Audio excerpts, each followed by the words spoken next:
ಎಲ್ಲರಿಗೂ ನಮಸ್ಕಾರ. ಎಲ್ಲ ವಿದ್ಯಾರ್ಥಿಗಳು ಹಾಗೂ ಪೋಷಕರಿಗೆ ಮಾಧ್ಯಮಗಳಲ್ಲಿ ತಾವು ನೀಟು ಪರೀಕ್ಷೆ ವಿಳಂಬ ಆಗ್ತಾ ಇರೋದ್ರಿಂದ KCET ರ್ಯಾಂಕ್ ಆಧರಿಸಿ ಯಾವ ವೃತ್ತಿಪರ ಕೋರ್ಸ್ಗಳಿಗೆ ನಾವು ಹಂಚಿಕೆಯನ್ನು ಮಾಡ್ತೀವಿ ಅದನ್ನು ಶುರು ಮಾಡಬೇಕು ಅಂತನ್ನುವಂಥದ್ದು ಒಂದು ಮಾನ್ಯ ಉನ್ನತ ಶಿಕ್ಷಣ ಸಚಿವರು ಹಾಗೂ ಮಾನ್ಯ ವೈದ್ಯಕೀಯ ಶಿಕ್ಷಣ ಸಚಿವರು ಹಾಗೂ ಕರ್ನಾಟಕ ರಾಜ್ಯದಲ್ಲಿರುವಂತಹ ಎಲ್ಲ ವೃತ್ತಿಪರ ಕೋರ್ಸ್ಗಳ ಕಾಲೇಜುಗಳ ಸಂಘದವ್ರ ಜೊತೆ ನಾವು ಒಂದು ಸಭೆಯನ್ನು ಮಾಡಿ ತಾವು ಮಾಧ್ಯಮದಲ್ಲೆಲ್ಲ ನೋಡಿದ್ದೀರಾ. ಭಾಳಷ್ಟು ವಿದ್ಯಾರ್ಥಿಗಳು ಪೋಷಕರು ಗೊಂದಲದಲ್ಲಿ ಸಹ ಕೆಲವರು ಹೌದು ಇದು ಸರಿ ಇದೆ ಅಂತ ಹೇಳುವಂಥವ್ರು ಇದ್ದೀರಾ, ಕೆಲವರು ಇಲ್ಲ ಇದು ಅನ್ಯಾಯ ಆಗಿಬಿಡುತ್ತೆ ನಮಗೆ ಕಾಯಬೇಕಾಗಿತ್ತು ನೀವು ಅನ್ನುವಂಥವ್ರು ಇದ್ದೀರಾ. ಇಲ್ಲಿ ಪಾಸಿಟಿವ್ ನೆಗೆಟಿವ್ ಎಲ್ಲದೂ ಇರುತ್ತೆ. ಆದರೆ ಕರ್ನಾಟಕ ಪರೀಕ್ಷಾ ಪ್ರಾಧಿಕಾರ ಮತ್ತು ರಾಜ್ಯ ಸರ್ಕಾರ ಎಲ್ಲ ವಿದ್ಯಾರ್ಥಿಗಳ ಹಿತದೃಷ್ಟಿಯಿಂದ 1-2% ಅವರಿಗೆ ಸ್ವಲ್ಪ ಗೊಂದಲ ಆಗ್ಬೋದು, ಟೆನ್ಷನ್ ಆಗ್ಬೋದು. ಆದರೆ ಬಹುತೇಕ ವಿದ್ಯಾರ್ಥಿಗಳ ಹಿತದೃಷ್ಟಿಯಿಂದ ಕೆಲವೊಂದು ನಿರ್ಧಾರಗಳನ್ನ ತೆಗೆದುಕೊಳ್ಳುತ್ತೆ.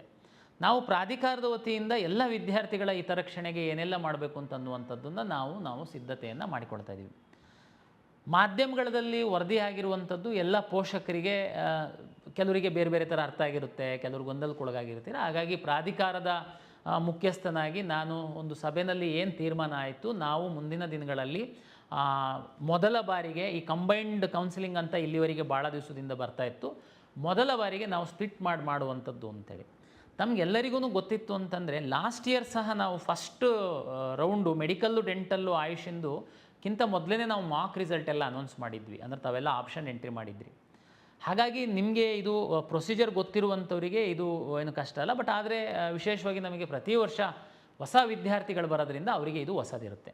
ಏನಪ್ಪ ಆಗುತ್ತೆ ನೋಡಿ, ನೀಟ್ ರ್ಯಾಂಕ್ ಆಧರಿಸಿ ನಾವು ಮೆಡಿಕಲ್ಲು ಡೆಂಟಲ್ಲು ಆಯುಷ್ ಸೀಟ್ಗಳನ್ನ ಅಲಾಟ್ ಮಾಡ್ತೀವಿ.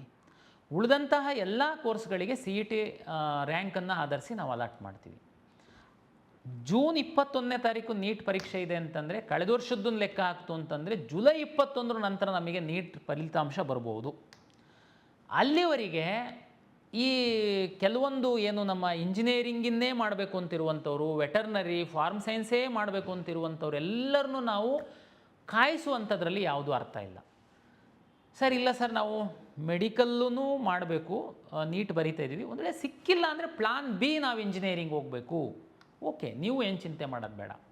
ನಾವು ಏನು ಮಾಡೋಣ ಅಂತ ತೀರ್ಮಾನ ಮಾಡಿದ್ದೀವಿ. ಮಾನ್ಯ ಸಚಿವರ ಒಂದು ಅಧ್ಯಕ್ಷತೆಯಲ್ಲಿ ಎಲ್ಲ ವಿದ್ಯಾರ್ಥಿಗಳ ಹಿತದೃಷ್ಟಿಯಿಂದ ನಾವು ಈ ನೀಟ್ ರ್ಯಾಂಕನ್ನು ಹೊರತುಪಡಿಸಿ ಉಳಿದಂಥ ಕೋರ್ಸ್ಗಳಿಗೆ ನಾವು ಕೌನ್ಸಿಲಿಂಗ್ ಶುರು ಮಾಡ್ತೀವಿ. ನೀವು ನೀಟು ಪರೀಕ್ಷೆ ಬರಿತಾ ಇರುವಂಥವರು, ನಮ್ಮ KCET ಪರೀಕ್ಷೆ ಬರೆದಿರುವಂಥವರು ಸಹ ತಮಗೆ ರ್ಯಾಂಕ್ ಇರುತ್ತೆ. ತಾವು ಇಲ್ಲಿ ಸಹ ಪ್ಲಾನ್ ಬಿಗೋಸ್ಕರ ಏನು ಇಂಜಿನಿಯರಿಂಗೋ ವೆಟರ್ನರಿನೋ ಫಾರ್ಮ್ ಸೈನ್ಸೋ ಏನು ಮಾಡಿರ್ತೀರ ತಾವು ಆಪ್ಷನ್ ಎಂಟ್ರಿ ಮಾಡಿ. ನಾವು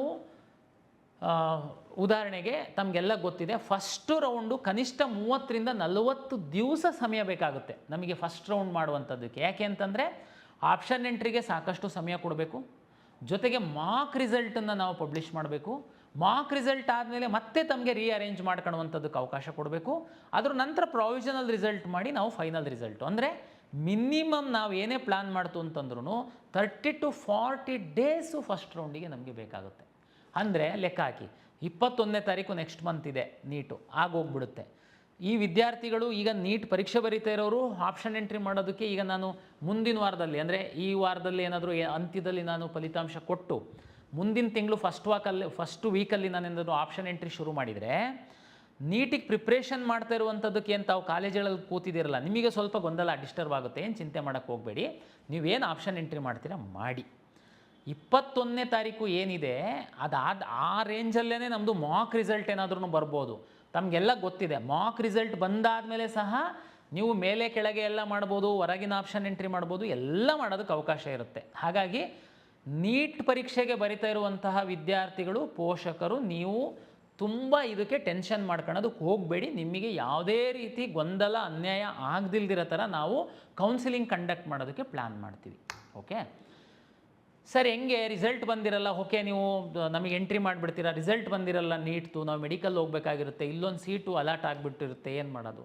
ಅಪ್ಗ್ರೇಡೇಷನ್ ಆಪ್ಷನ್ ಕೊಡ್ತೀವಿ, ನೀವು ಚಿಂತೆ ಮಾಡೋಕ್ಕೆ ಹೋಗಬೇಡಿ.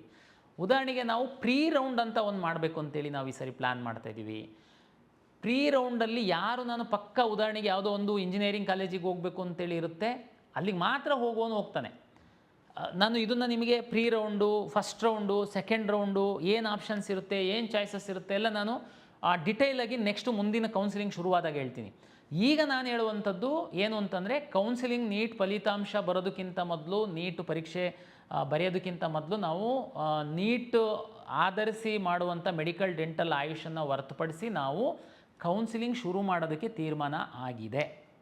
ಆದರೆ ನೀಟ್ ಪರೀಕ್ಷೆ ಬರೀತಿರುವಂತಹ ವಿದ್ಯಾರ್ಥಿಗಳು ಸಹ ತಾವು ಯಾವುದೇ ಟೆನ್ಷನ್ ಮಾಡದೆ ಪರೀಕ್ಷೆಗೆ ಸಿದ್ಧತೆ ಮಾಡಿ ನಿಮಗೆ ಏನೆಲ್ಲ ಫೆಸಿಲಿಟೇಟ್ ಮಾಡ್ಬೋದು ನಾವು ಅದನ್ನು ಮಾಡ್ತೀವಿ. ನೀಟ್ ರಿಸಲ್ಟ್ ಬರೋದು ಇನ್ನೂ ಡಿಲೇ ಆಯಿತು, ನೀವೇನು ಚಿಂತೆ ಮಾಡಬೇಡಿ. ತಮಗೆಲ್ಲ ಗೊತ್ತಿದೆ, ನಾವು ಫಸ್ಟ್ ರೌಂಡಲ್ಲಿ ಅಡ್ಮಿಷನ್ ಕಂಪಲ್ಸರಿನೇ ಇಲ್ಲ. ಫಸ್ಟ್ ರೌಂಡಲ್ಲಿ ಸಿಂಪ್ಲಿ ನೀವು ಚಾಯ್ಸ್ 2 ಹಾಕಿ, ಚಾಯ್ಸ್ 3 ಹಾಕಿ ಸೆಕೆಂಡ್ ರೌಂಡಿಗೆ ಬರ್ತಿದ್ರಿ. ನಾನು ಆವಾಗಲೇ ಹೇಳ್ದಂಗೆ ಒಂದು ರೌಂಡಿಗೆ ಕನಿಷ್ಠ 30ರಿಂದ 40 ದಿವಸ ಬೇಕಾಗುತ್ತೆ. ಸೆಕೆಂಡ್ ರೌಂಡಿಗೆ ಅಪ್ಗ್ರೇಡೇಷನಿಗೆ ಕೊಡ್ತೀವಿ, ನಿಮಗೆ ಸಿಕ್ಕಿರೋ ಸೀಟ್ ಎಲ್ಲೂ ಹೋಗಿರಲ್ಲ. ಉದಾಹರಣೆಗೆ ಸಂಕ್ಷಿಪ್ತವಾಗಿ ಈ ನೀಟ್ ವಿದ್ಯಾರ್ಥಿಗಳಿಗೆ ಗೊಂದಲಕ್ಕೊಳಗಾಗಬಾರ್ದು ನೀಟ್ ಪೇರೆಂಟ್ಸ್ ಅಂತ ಹೇಳೋದಾದರೆ, ಉದಾಹರಣೆಗೆ ನೀವು plan A medical, plan B medical ಸಿಕ್ಕಿಲ್ಲ ಅಂತಂದರೆ ಯಾವುದಾದ್ರೂ ಒಳ್ಳೆ ಕಾಲೇಜಲ್ಲಿ ಇಂಜಿನಿಯರಿಂಗು ಅಥವಾ ಅಗ್ರಿಕಲ್ಚರ್, ಫಾರ್ಮ್ ಸೈನ್ಸ್ ಅಂತ ಅಂದ್ಕೊಂಡಿರ್ತೀರ. ಈಗ ನಾನು ಫಸ್ಟ್ ರೌಂಡ್ ಶುರು ಮಾಡಿದಾಗ ನೀವು ಅಗ್ರಿಕಲ್ಚರ್ದು ಒಂದು ಹಾಕಿರ್ತೀರ, ನಿಮಗೆ ಅಗ್ರಿಕಲ್ಚರ್ ಸಿಗುತ್ತೆ. ನಿಮಗೆ ಬೇಕು ಮೆಡಿಕಲ್ಲು, ಚಿಂತೆ ಮಾಡಬೇಡಿ. ನಾನು ರಿಸಲ್ಟನ್ನು ಪಬ್ಲಿಷ್ ಮಾಡಿದೆ, ಅವಾಗ ಎನಿವೇ ಚಾಯ್ಸ್ ಕೊಡ್ತೀನಿ. ನೀವು ಸೀಟನ್ನು ಹೋಲ್ಡ್ ಮಾಡ್ತೀರಾ, ಸೆಕೆಂಡ್ ರೌಂಡಿಗೆ ಬರ್ತೀರಾ, ಎಗೈನ್ ನಿಮಗೆ 30 ಡೇಸ್ ಅಷ್ಟು ಸಮಯ ಇರುತ್ತೆ. ನಾವು ಮೆಡಿಕಲ್ ಶುರು ಮಾಡ್ತೀವಿ. ಸರ್ ಅವಾಗಲೂ ಬರಲಿಲ್ಲ ಸರ್ ನೀಟ್ ರ್ಯಾಂಕು, ಏನು ಮಾಡೋದು? ಡೋಂಟ್ ವರಿ, ಸೆಕೆಂಡ್ ರೌಂಡಿಗೆ ಸಹ ನಾವು ಅಪ್ಗ್ರೇಡೇಷನಿಗೆ ಕೊಡ್ತೀವಿ, ಯಾಕೆ ಚಿಂತೆ ಮಾಡ್ತೀರಾ? ನಿಮಗೆ ಏನು ಅನ್ಯಾಯ ಆಗಲ್ಲ. ಓಕೆ, ಇನ್ನೊಬ್ಬರು ಕೇಳ್ಬೋದು, ಸರ್ ಅದು ಅಗ್ರಿಕಲ್ಚರ್ ಸೀಟ್ ಆ್ಯಕ್ಚುಲಿ ನನಗೆ ಬೇಕಾಗಿತ್ತು ಸರ್, ನಾನು ವೆಯ್ಟ್ ಮಾಡ್ತಾ ಇದ್ದೆ, ಈಗ ಅವನು ಸಿಕ್ಕಿದೆ, ನನಗೆ ಅಗ್ರಿಕಲ್ಚರ್ಗಿಂತ ಕೆಳಗಡೆ ಇನ್ಯಾವುದೋ ಒಂದು ಸಿಕ್ಕಿದೆ, ಅವನು ನೆಕ್ಸ್ಟ್ ಮೆಡಿಕಲ್ ಹೋದರೆ ನನಗೆ ಅನ್ಯಾಯ ಆಗುತ್ತೆ ಸರ್, ನಾನು ಬೇರೆ ಅಡ್ಮಿಷನ್ ಆಗಿದ್ದರೆ. ನೋ, ಚಿಂತೆ ಮಾಡಬೇಡಿ, ನೀವು ಸಹ ವೆಯ್ಟ್ ಮಾಡ್ಬೋದು. ಯಾರಿಗೆ ಕ್ಲಾರಿಟಿ ಇದೆ, ನನಗೆ ಬೇರೆ ಆಪ್ಷನ್ನೇ ಇಲ್ಲ, ನನ್ನ ಫಸ್ಟ್ ಪ್ರಿಯಾರಿಟಿ ಇದೆ, ನೀವು ಹೋಗಿ ಅಡ್ಮಿಷನ್ ಆಗ್ತೀರಾ. ಯಾರು ಇಲ್ಲ ನಾನು ವೆಯ್ಟ್ ಮಾಡ್ತೀನಿ, ಆ ಮೆಡಿಕಲ್ ಹುಡುಗರು ಏನಾದರೂ ಅಗ್ರಿಕಲ್ಚರ್ ಬಿಟ್ಟು ಮೆಡಿಕಲ್ಲಿಗೆ ಹೋಯ್ತು ಅಂತಂದರೆ ನಾನು ಅದ್ರದ್ದು ಆಸ್ಪರೆಂಟ್ ಇದ್ದೀನಿ, ನಂದು ಜಸ್ಟ್ ಕಡಿಮೆ ರ್ಯಾಂಕ್ ಇದೆ, ನಾನು ಅಗ್ರಿಕಲ್ಚರ್ ಸಿಗ್ತೀನಿ ಅನ್ನುವಂಥದ್ದಿತ್ತು ಅಂತಂದರೆ ನಿಮಗೆ ಸಹ ಅನ್ಯಾಯ ಆಗಲ್ಲ, ಅಪ್ಗ್ರೇಡೇಷನ್ ಆಪ್ಷನ್ ಕೊಡ್ತೀವಿ. ಹಾಗಾಗಿ ಕರ್ನಾಟಕ ರಾಜ್ಯದಲ್ಲಿ ಹಿಂದಿಂದನೂ ಕಂಬೈನ್ಡ್ ಕೌನ್ಸಿಲಿಂಗ್ ಮಾಡ್ಕೊಂಡು ಬಂದಿರುವಂಥದ್ದು.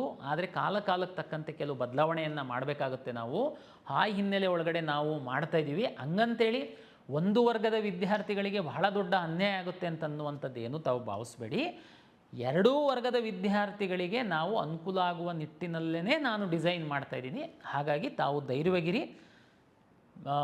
ನೀಟು ಹೊರತುಪಡಿಸಿ ಇಂಜಿನಿಯರಿಂಗ್, ಬೇರೆ ಬೇರೆ ಅಲೈಡ್ ಹೆಲ್ತ್ ಸೈನ್ಸ್, ಅಲೈಡ್ ಕೋರ್ಸಸ್ಸಿಗೆ ಹೋಗುವಂಥವ್ರು ಏನಿದ್ದೀರಾ, ದಯಮಾಡಿ ತಾವು ಕಾಲೇಜ್ಗಳು ಹೇಗಿದೆ, ಲಾಸ್ಟ್ ಇಯರ್ ಕಟ್ ಆಫ್ ಏನಿತ್ತು, ಯಾವ ಕೋರ್ಸಿಗೆ ಉದ್ಯೋಗ ಅವಕಾಶಗಳಿದ್ದಾವೆ, ಇದನ್ನೆಲ್ಲ ಸ್ಟಡಿ ಮಾಡಿ. ನೀಟ್ ವಿದ್ಯಾರ್ಥಿಗಳು ನೀವು ಕೌನ್ಸಿಲಿಂಗ್ ಬಗ್ಗೆ ಏನು ಚಿಂತೆ ಮಾಡಬೇಡಿ, ನಾವಿದ್ದೀವಿ ಅದನ್ನು ನೋಡ್ಕೊಳ್ಳಿಕ್ಕೆ. ತಾವು ನೀಟು ಪರೀಕ್ಷೆಗೆ ಸರಿಯಾಗಿ ಅಧ್ಯಯನ ಮಾಡಿ, ಬೇರೆ ನೀವೇನು ತಲೆಬಿಸಿ ಮಾಡಬೇಡಿ. ನಿಮಗೇನೆಲ್ಲ ಫೆಸಿಲಿಟಿ ಮಾಡಬೇಕು, ಒಳ್ಳೆ ರೀತಿಯಲ್ಲಿ ನಿಮಗೆ ಸಿಗಬೇಕು, ಅದನ್ನು KA ಜವಾಬ್ದಾರಿಯನ್ನು ತಗೊಳುತ್ತೆ, ನಿಮಗೆ ಮಾಡಿಕೊಡುತ್ತೆ. ಎಲ್ಲ ವಿದ್ಯಾರ್ಥಿಗಳಿಗೆ ಮತ್ತೊಮ್ಮೆ ನಮಸ್ಕಾರ.